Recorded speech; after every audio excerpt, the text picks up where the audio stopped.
So yeah, with the heat stuff, uh, it's I tell everybody do what you think is right because you're gonna see so much conflicting information nowadays. I got my pit Lexi. She went through her first heat not because I wanted it to, but because she like started it right away, and they're like, well, just let her go through it, then you come back and bring her spayed, get her spayed. In Texas, where I lived at the time, Harlingen, Texas, which is like an hour from Mexico, so tip of Texas, they would spay puppies like at 2 months for control purposes. Yes, because it was so bad down there, and like they're perfectly fine. So general kind of I think consensus has always been 6 months, and I think more recently like there's been like all these like studies or whatever. I mean, I've had people spay their dogs at different times and like they're perfectly fine. Like they'll say like, oh, the dog won't grow that big or whatever, and it's like, well, if you don't want a big dog, then it's not a problem. Exactly. So then it's also just finding a vet that will spay, right? There's even some that will spay during their heat, I believe. Interesting. But I think they're far and few between. Yeah. So, but yeah, I would just let her go through it. You're probably going to need to get diapers so she's not staining or, spotting or whatever on your stuff. I was on the floor earlier, just like scrubbing. Yeah. But you should be able to get that stuff at any pet retail store, PetSmart, Petco, and all that stuff. Okay. But yeah, I just had another client who, he had 2 dogs from the same litter, and one of them had a heart murmur, and then they said they wouldn't spay the dog because of the heart murmur. So then he just kept going to different vets, and finally he found a vet that just spayed the dog. So yeah, it's Yeah, interesting. Yeah. It's kind of like doctors. They'll find somebody that'll do something. Yeah. But I say if you're comfortable with spaying her at 6 months, it's just a matter of finding a doctor that will. I wish that we had, and I mean now she has. I called her vet immediately and was like, okay, now she's in heat, like you said, you wanted her to be, so like get us her appointment. So November 9th. Okay. She's gonna get spayed. Nice. Yeah. She's cutie. Thanks. How much does she weigh? She's probably right at 50 now. Okay. And how many months is she? She's 10. She's 10 months. Okay. So yeah, she's probably not going to get much bigger. Typically, puppies at 6 months, they hit their height, but so they're tall and lanky. So I call it like the teenager body phase. And then at a year, they start to fill out and you start to get their adult body. So she might put on maybe another 5 to 10 more pounds, but that's going to be her size. Perfect. Which I think is a nice size actually for a dog. So fill me in. What are you guys looking to achieve here? So we have 3 kids under the age of 6 and under. Okay. And our last dog, Roosevelt, passed away from cancer very suddenly when he was 8. And he was just the best managed dog. So like we could have our chaotic kids and never worry about grooming. He came when he was tall. We had him as a puppy before we had kids. So we had a lot more time and attention for him. Yeah. About training. Had more time and all that stuff. He went to Good Dog. I don't know if you're familiar with Good Dog. They were in Wesley for a long time on Ada and Lake. And we've still done some training with them with Jolie, but we just need much more intensive training. Okay. Roosevelt went, like the program that we loved for Rue was that he went to daycare at Good Dog and they train him throughout the day, and then we were able to apply the skills when like a daycare train. Exactly. Daycare. And so we were hoping to kind of do something similar, but for us it's mostly like being able to focus on our chaotic children without having to worry about her as much. Okay. Yeah, I mean we've been like she'll come and she'll whatever when she's got the electric collar. Otherwise not so much. We have issues with she likes to chew things. I know that's just a puppy thing, but like now all walking on the leash still, like she bites the leash. Yeah. She's smart. She knows that the chain pincher is on her, so she'll grab the leash a couple inches above her. This whole jumping up on people is sort of a more recent phenomenon. Sure. Maybe it has a little bit of something to do with her being in heat. I don't know. But yeah, she's very trainable. We just haven't been good about it. Okay. So it's really like a lot of obedience stuff, and then some minor behavior stuff, jumping, chewing, stuff like that. I gotcha. And the remote collar, is this from like previous training that you did, or is this something that you just implemented yourself? Yeah, no, it's sort of like what Good Dog did for her. Okay. And we've worked with Good Dog a little bit with her, but not as intense yet. What did they cover with her? So we do, sit, stay, I've worked a lot with getting her in her crate. Because I used to chase her around the house. Okay. You know, we've recently been trying to work on like toys and stuff because the kids have stuff littered all over the floor. Yeah. So kind of conditioning her a little bit more that, you know, think people pick something up. Mm-hmm. But yeah, the thing is that we've kind of like been working with them over the last 6 months, but like very intermittently. So like every time we do another training session, we kind of have to like relearn it.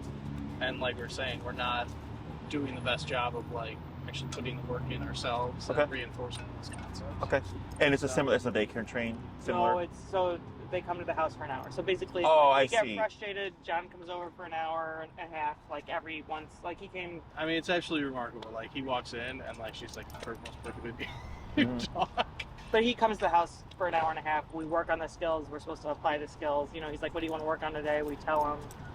We work on them and then we just lose it. You know, we do it for 4 days and then we lose it. Okay. Just so like for, you know, like their training method with the e-collar would be, you know, if I was calling her to come, sorry, baby. You know, I might be on a very low setting at a continuous push until she starts coming towards me, and then I release it. If she stops coming, I start it up again.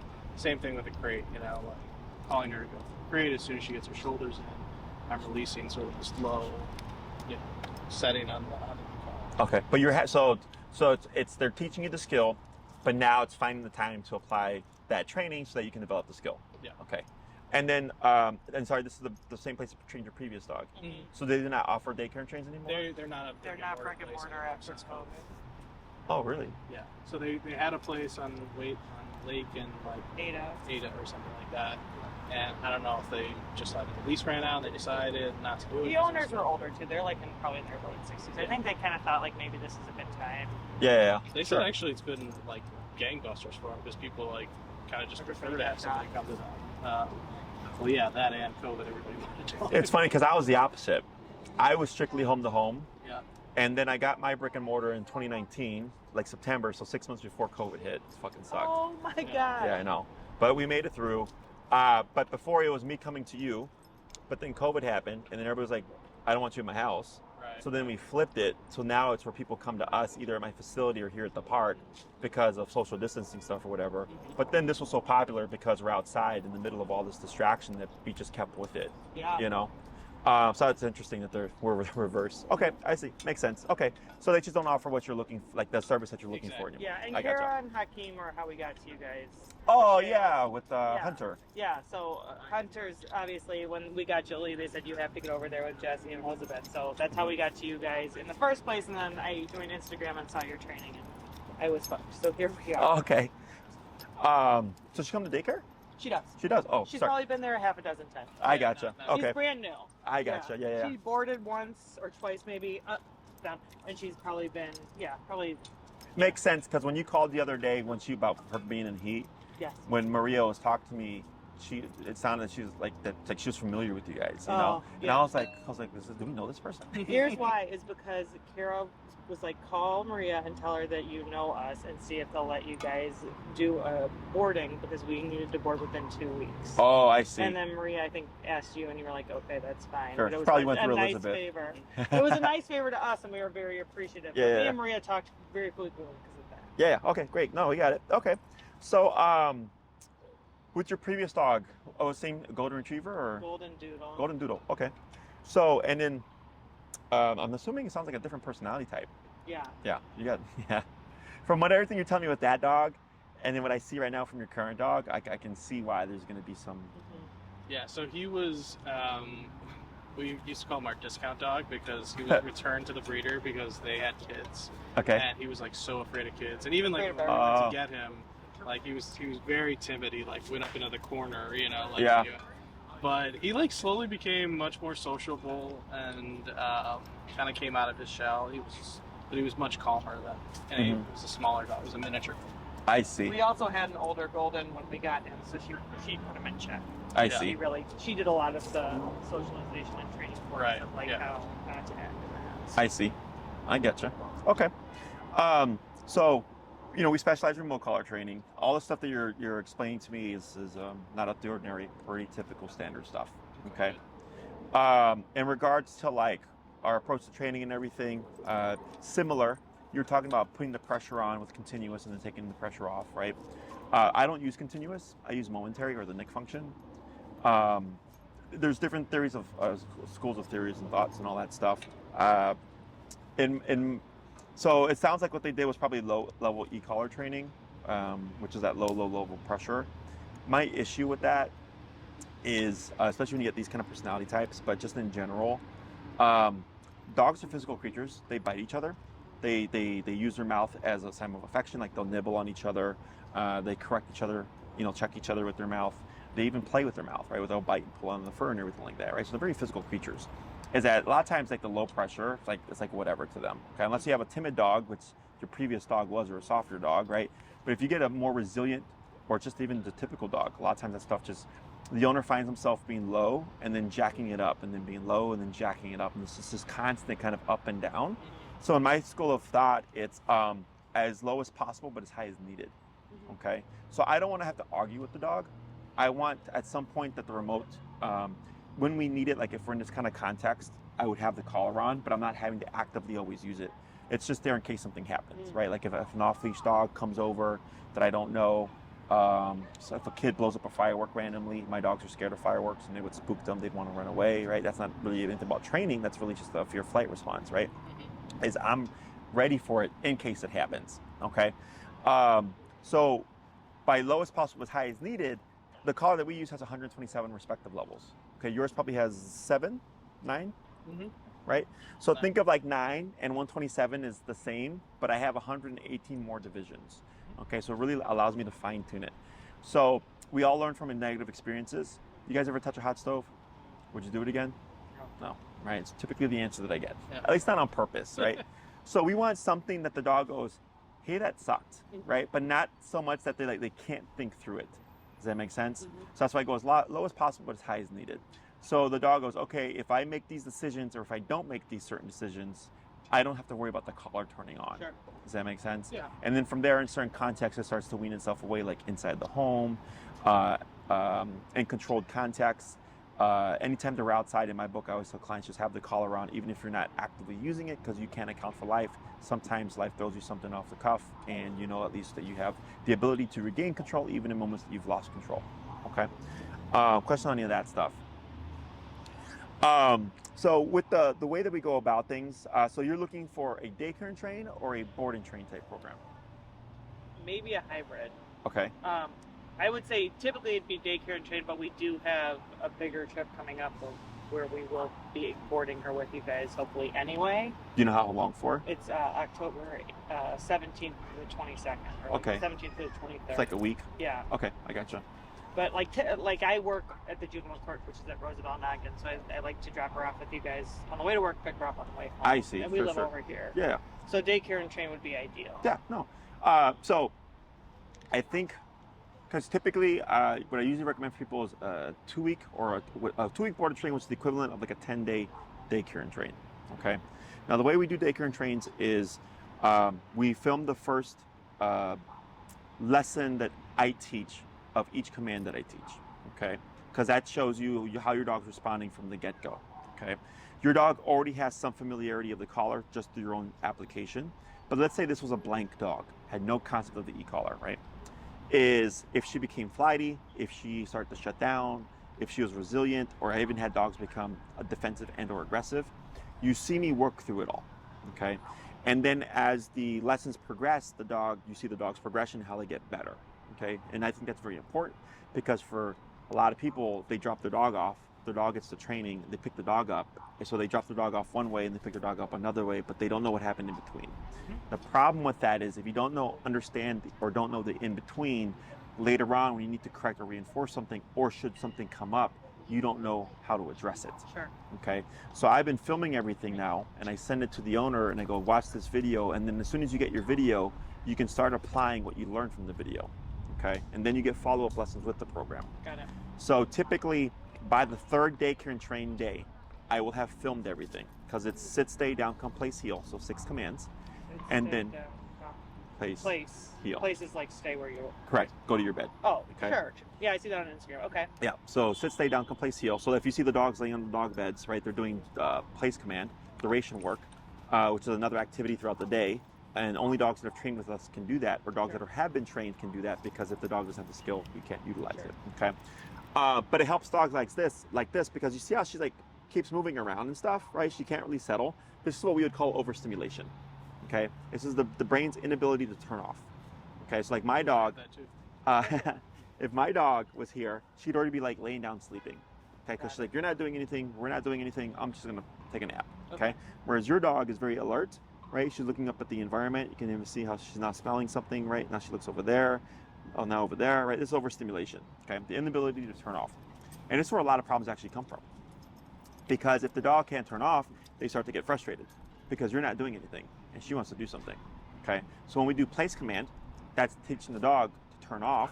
Even though dogs are playing, there's dogs on treadmills, there's dogs being trained, there's all this activity going on, and the dog has to turn off. Okay, so we cover all those things. So I filmed the lesson of each time that I the first time I teach everything. Got it. Okay, and then once I get everything down, I compile it into one video, anywhere between 2 to 3 hours, depending on the dog. Okay, if I get a more difficult dog, it's going to be a longer video. If I get an easy dog, it's pretty straightforward. Okay, and then I send it over to you, and I'll go, watch this as you have time, and then start to implement things as you learn from the video. Okay, and then typically what I recommend, so the daycare and train and the training, the follow-up training, are to work hand in hand. Okay, so you drop the dog off, we teach the skills, you get your video, you watch the video, you begin applying things. Okay, and then you might bring her once or twice a week, depending how you feel about it. And then you say, like, you know what, she's doing really great at home, but she's struggling with place command. Then I go, okay, now we need to focus on place command. So now when she's at daycare and train or daycare or whatever, we're focusing on that to kind of help improve it at home. Does that make sense? Yes, absolutely. So then, by the second half of the program, of a 10-day, if you're doing a 10-day, by the 6th day, now I start the second video. And the second video is much shorter, 30 to 45 minutes, because then I progress your training to the long leash. Okay, and this will start building towards off-leash control. Okay, the longer the program, the further along we get into your dog's training. So the stages would be, the first video is always the longest, because I'm teaching everything. Okay, second video, 30 to 45 minutes, because everything's already been taught. Now it's just how do we advance this. Sure. Okay, the third video, if you did a longer program, would be me working her with the leash dragging. So there's leash in my hand and there's leash dragging, and then the last video is she's actually in a pen of dogs, and we're applying the training with a lot of distractions going on. Okay. Yeah. And then we're progressively just pushing the off-leash training stuff. And that's like closer to like 20 days or something? Correct. Got it. That would be correct, right? So 5, 10, 15, 20 would be the divisions. Yeah. Okay. I think when I was looking on the website and kind of going through everything, like budgeting wise, I think we were thinking about 20. Like we really want to invest in a really well trained Sure. dog, and we want to do the time investment ourselves, and we're committed to applying the skills once we learn them. Yeah, ourselves. yeah. So with the 20-day, that's why I say stretch it out, because reliable training is all about time. Okay. Because as you said, you're busy, you got your kids and everything like that, right? Is you're not always going to have the opportunity to go out and actually push the training. So the downside of daycare and training or boarding training program is the training side to us. Yeah. We did all the work, right? So we have to transfer that to you, which is why I make those videos. So this way, you don't need to have a follow-up lesson before you start applying things. It's like, okay, we got the video. We're gonna start working on stuff. We bring her to daycare, and train 2 or 3 times a week or whatever. And then when you're ready, or when you feel like you hit a plateau with what you've learned from the videos, then you schedule your follow-up. Yeah. That's with me. Now we're working in person, and then I show up and I go, what's the problem? You're like, just say everything's going really well, but we struggle with this one concept. I go, okay, show me what you're doing. And I go, okay, this is what you're doing wrong. This is what we need to correct, blah, blah, blah. And then you go off and then you continue. Does that make sense? Yes, absolutely. So it's all meant to work together. Great. In my book, like there's no, because people are like, oh, I drop my dog off and I pick them up and they're trained. It's like, no, because you have to transfer everything to you, because there's already an established relationship here, right? Right now, the behavior is this, right? So the dogs used to always being like this with you. Now we have to change that, right? This is no problem in my facility, because we just correct this stuff. Yeah. Okay, so the dog already has an association of like, okay, this is not allowed here, whereas at home, I can get away with it. Yeah. Does that make sense? Yes. Yeah. So yeah, so for the 20-day, and like if let's say we hit the end of the like we're 15 days in or whatever, you got 5 days left, and you're like really happy with what you achieved there, and you're like, we don't really want to finish the last 5 because we're great with what we have. We just convert it to credit. Okay. Okay. We'd have to do something with the follow-up lessons because it's all a package deal or whatever. Sure. So you might lose a couple divided up. But if it's like, yeah, like, because I've had it happen where clients buy a longer in-person program, Yeah. and by like the 8th or 9th class, like we get it all done, and they're like, man, this is great, but what do I do with all these extra classes? I'll tell them pocket one just in case, and then just convert the rest to credit, and then you can use it towards your boarding stays or your daycare stays or whatever. I have no problem with that. Okay, and I think we actually bought a package for daycare, so we probably have like a chunk in there too. Sure, yeah. We'll And this is use all it, in I'm time. Sure. We'll use it, yeah. Yeah. Over But yeah, that's also a possibility for you guys. Question on any of that stuff? No. So in regards to the collar, we do use a different kind of collar. Okay. My only issue with the sport dog is that one is output. Okay. This is meant for like a smaller dog. Your dog's 50 pounds, you said. I would most likely put you on or recommend for you the Dogtra 2300 or the Dogtra Black Edition. The Dogtra 2300 is meant for a 70-pound dog and under, which your dog falls under. And then the Black Edition is for a 70-pound dog and over. Okay. The only reason why I bring that up is when a dog goes under stress, that impacts how they perceive the collar. Okay. So like, let's say you're at the park, your training's going well, your dog's running around having a good time, all that stuff, right? And then something spooks the dog. Okay. Now your dog's in fear flight mode. Okay. If you don't have enough output, you're not going to override the stressful situation. Does that make sense? Mm-hmm. So like I've had it happen to a handful of clients where random kid blows up a firework, the dog runs away. Yeah. And almost always they've had to do max power continuous, which is the harshest level that you can do on the collar to override the situation, because you're technically making the dog more scared of running from you than they are running from the firework. Does that make sense? Yeah.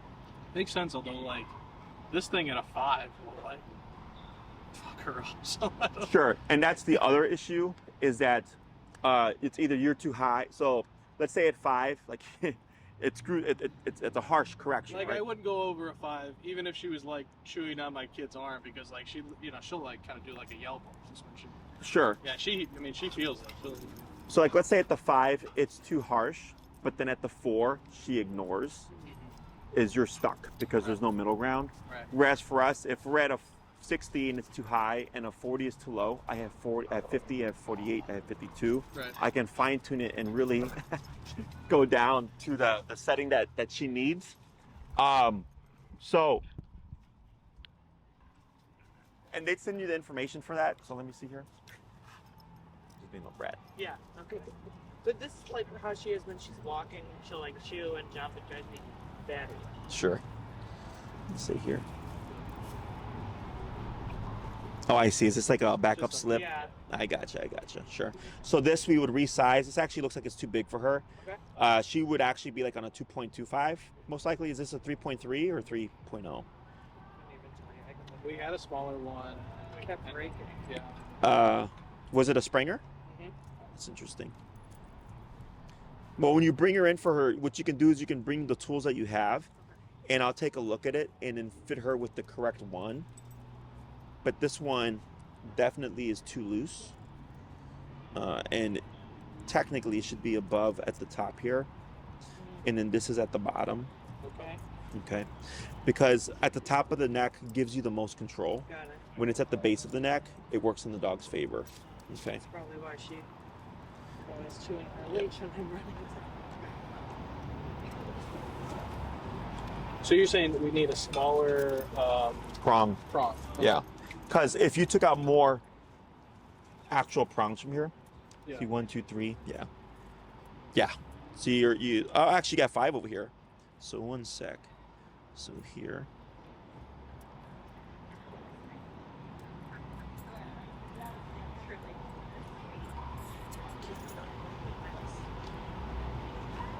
There we go. Actually, you're good. This should be good right there. There you go. Just gonna fit that girl. There we go. Yeah, so now it looks like 3 and 3. Okay. So so yeah, you don't need a new prong collar, so it should be fine. But it was just too many prongs, because it was, as soon as I see the looseness and the hanging down, it tells me too loose. Okay. And when we're walking her on the leash, this should both be back here, like the collar stuff. Correct. Okay. The prong collar is always at the top. It's always here. because if a dog pulls, if it's down here, that's what gives them all the strength, right? Yeah. And there's more muscle, it's more thick, so it's able to tolerate more discomfort. So that's why if you look at the dogs in our videos, like their e-collars are always up here as well.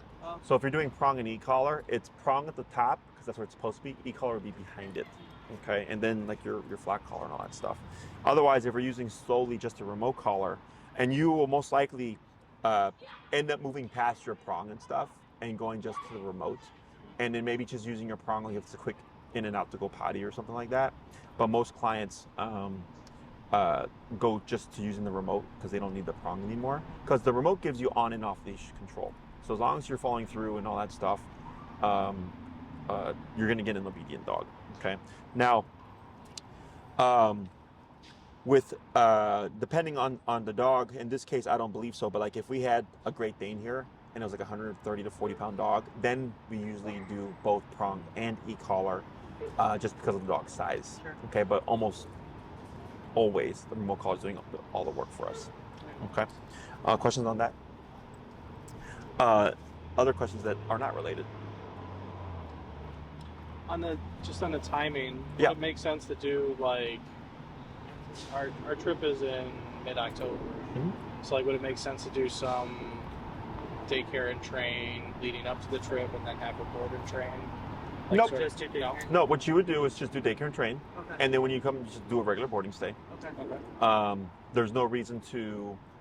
It would be overkill, Okay. to be honest with you. It'd just be overkill. Yeah. So, if you did your boarding stay, you could tack on. Like I wouldn't use a daycare and train day during the boarding stay because it's you're just wasting money there.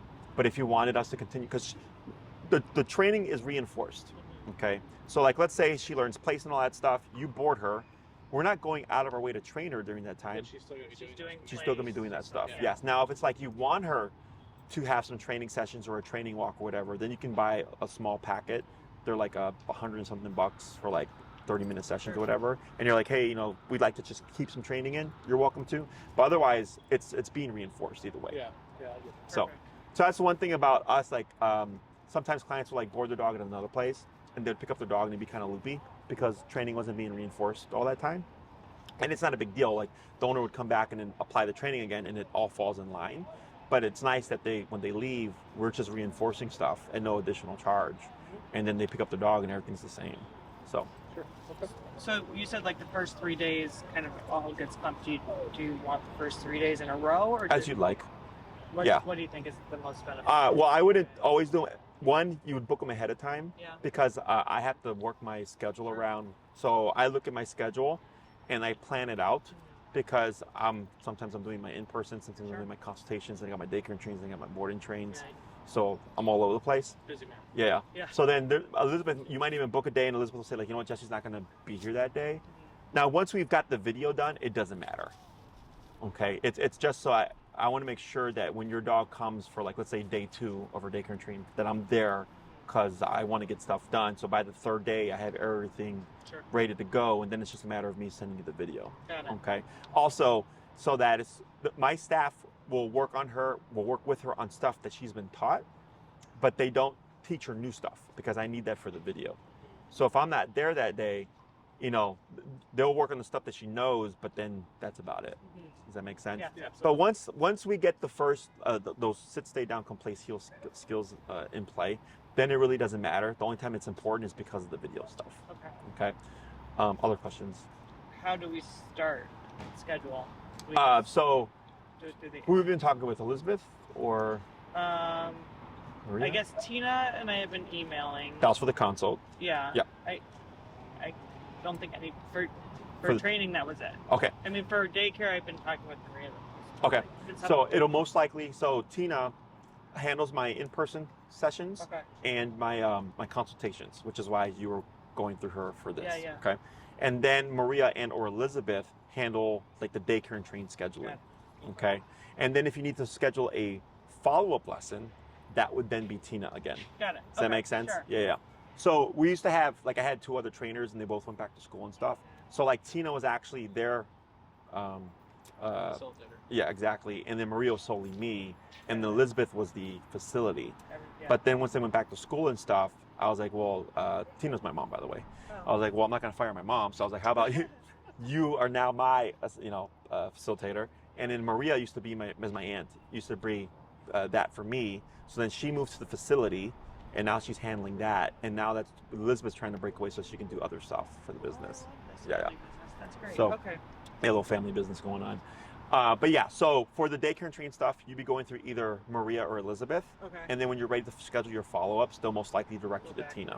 Exactly. Okay, so apologies if there's any confusion there. No. But if you just let them know, like, this is what I want to schedule, they will relay you to the person that's in charge. Gotcha. Okay. Okay. Yes. Other questions?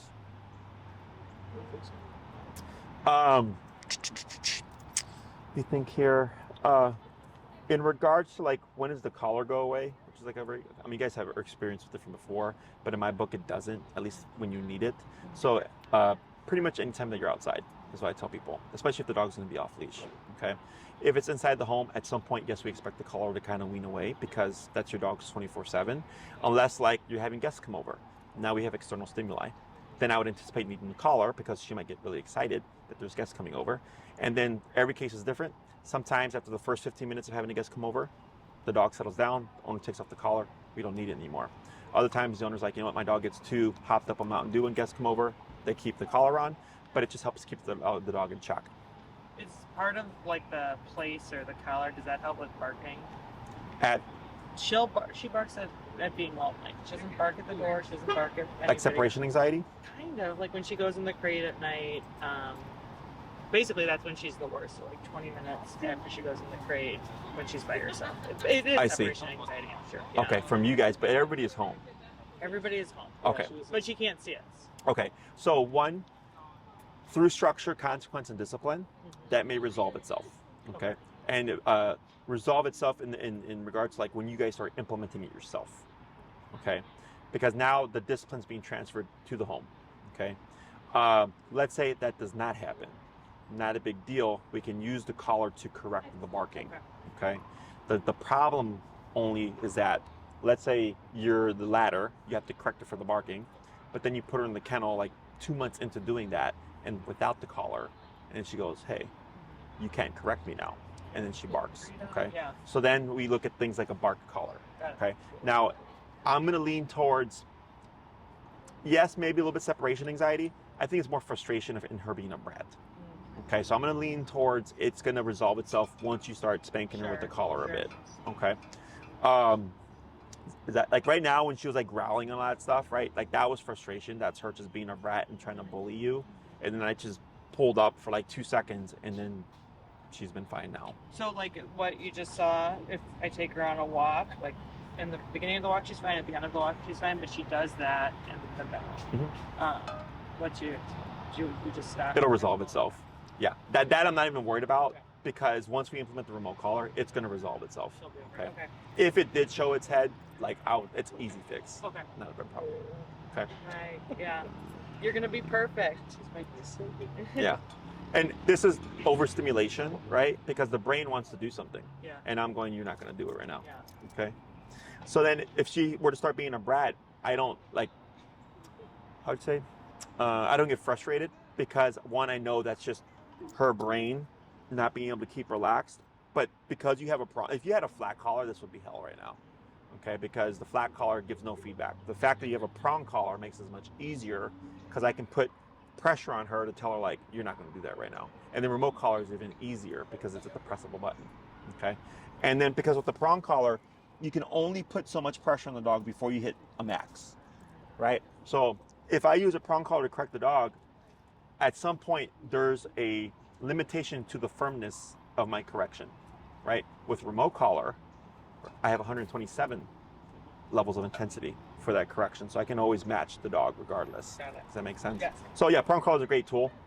The only issue with prong is that it's very technical, so it takes technical skill. So if you don't know how to use it correctly as a handler, but with remote collar, it's very simple. Yeah. As long as you have common sense and logic, we'll get it done. So you mentioned the 6 commands that you do. Yes. Do you have a training program that goes beyond that, or is that just like you think that's the baseline and that's Like everything that you what? need to do? Like what else?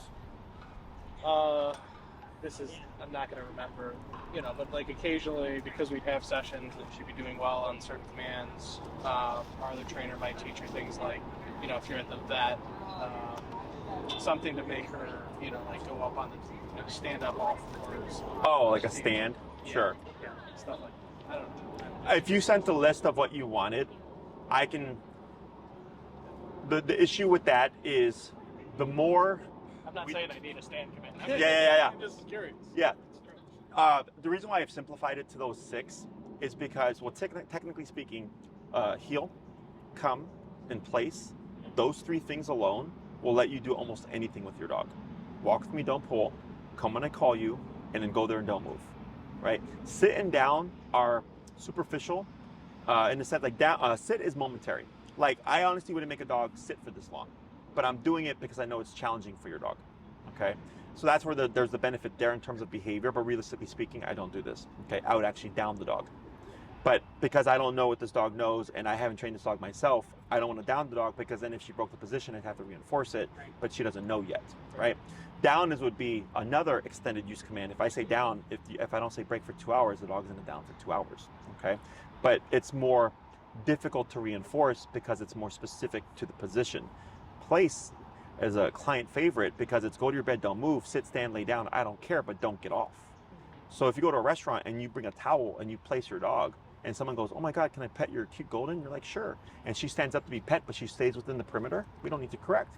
But if she was in a down and she broke that position, now you have to correct. Right. And now it's awkward for the owner, because now the owner's got to correct the dog in front of the stranger with a remote collar, and then the stranger goes, what are you doing to your dog? And then we get opinions, Pet the dog or not? right?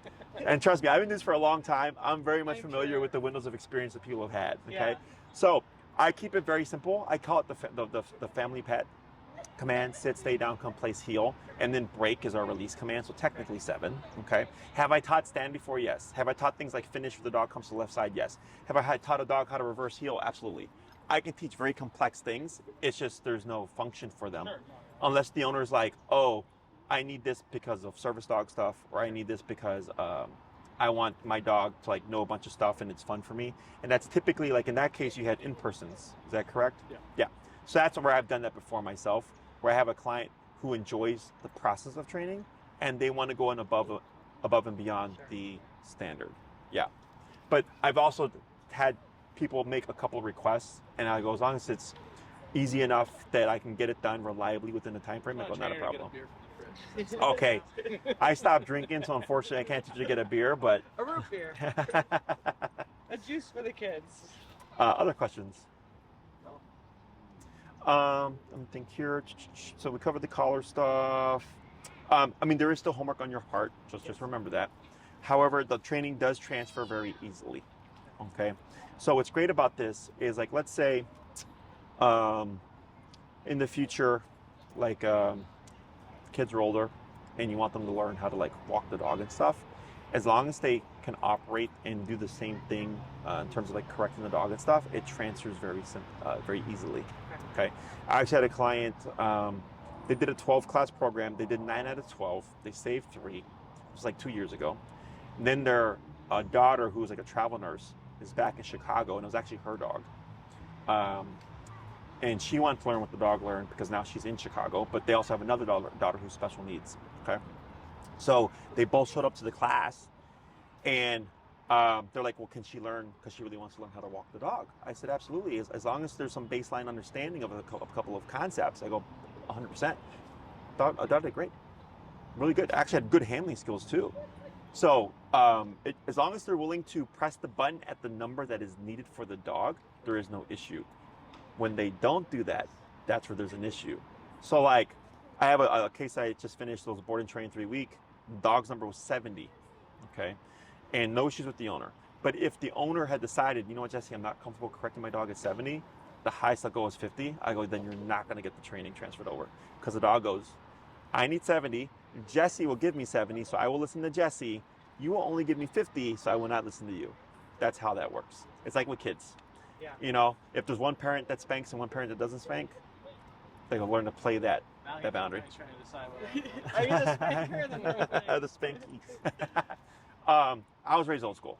Yeah. I was spanked. And in the beginning, it was my mom sending me to my dad. But then my mom learned, okay, you'll behave when dad's around. And then she had to spank me, and then I laughed. And then she spanked me even harder. And then I was like, okay, Then you no, I gotta stopped take it laughing. serious. Exactly. That's exactly how it worked.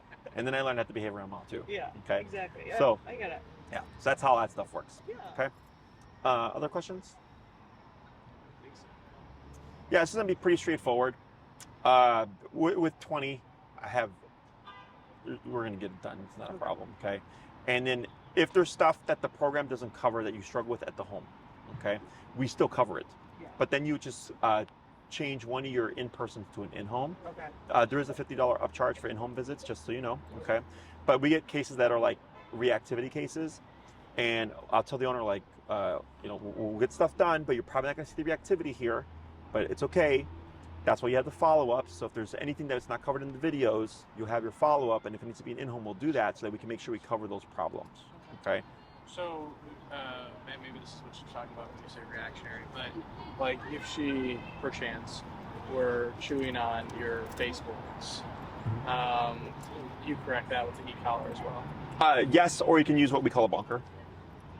Bonker's just a roll of towel. Okay, I'm going to tell you now. Bonker. Yeah. Okay. Are you guys familiar with that? Well, no, but it's pretty Now that you self-explanatory. say Yeah. But it has to be firm.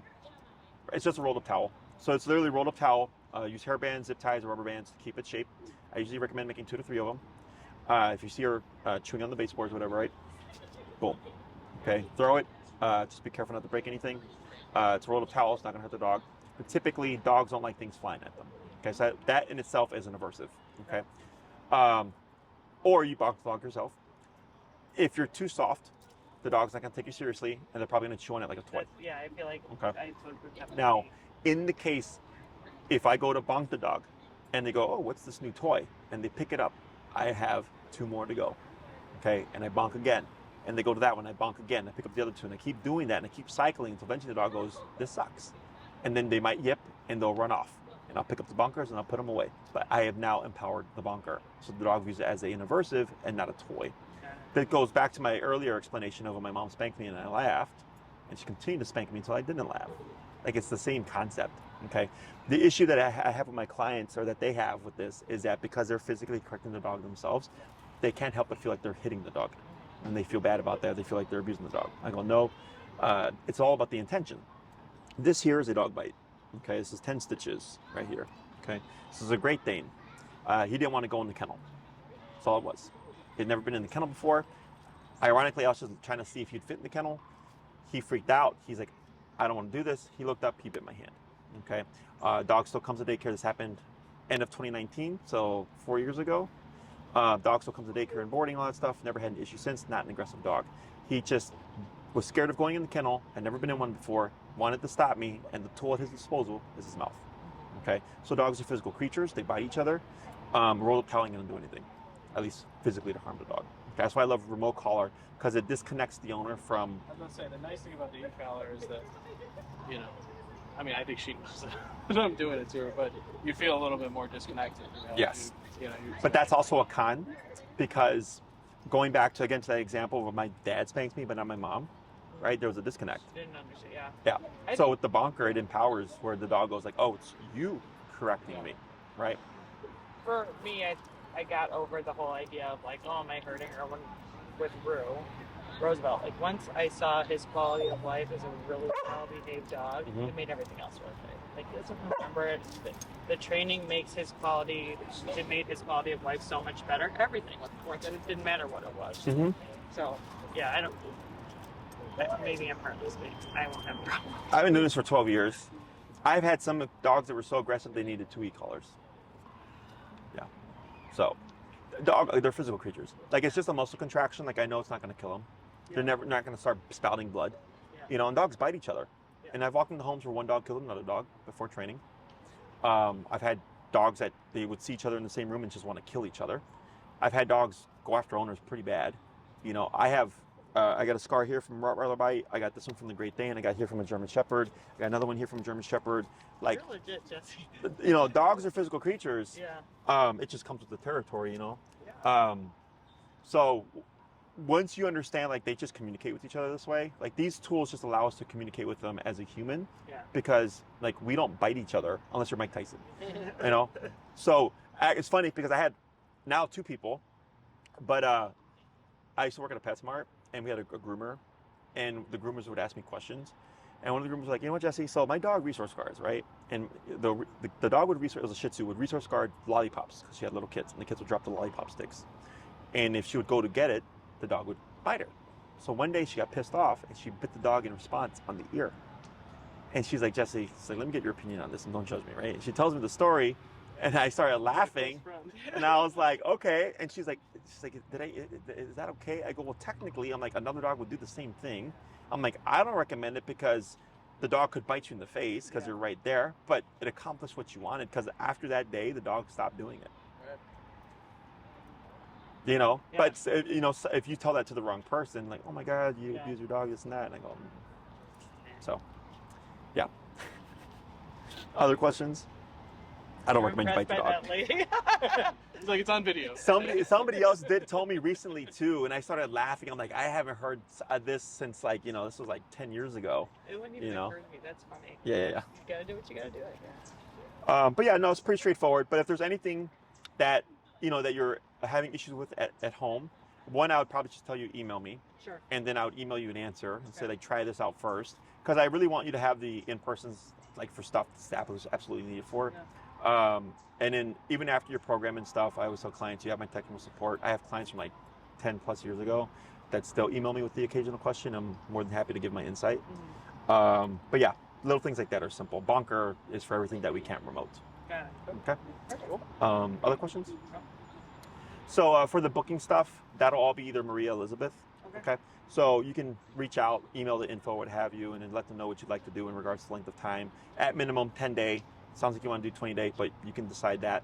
And then when it comes to booking, they'll help you pick the days. Okay. And then after the first 3, I should have everything done. Unless something comes up, and I'll let you know and email you. But typically, I can get everything done within the first 3 days. Awesome. Okay? Yeah, thank you. Anything else, guys? No, this is lovely. Thank you so much. Well, if you need anything else, you let us know. Otherwise, it's a pleasure meeting you guys. Okay? Yeah. Thank you, and thanks for having us. We're excited. Yeah. And, the heat stuff doesn't matter for training, technically, like on your own training. Yeah. The issue would be at the facility. Yeah.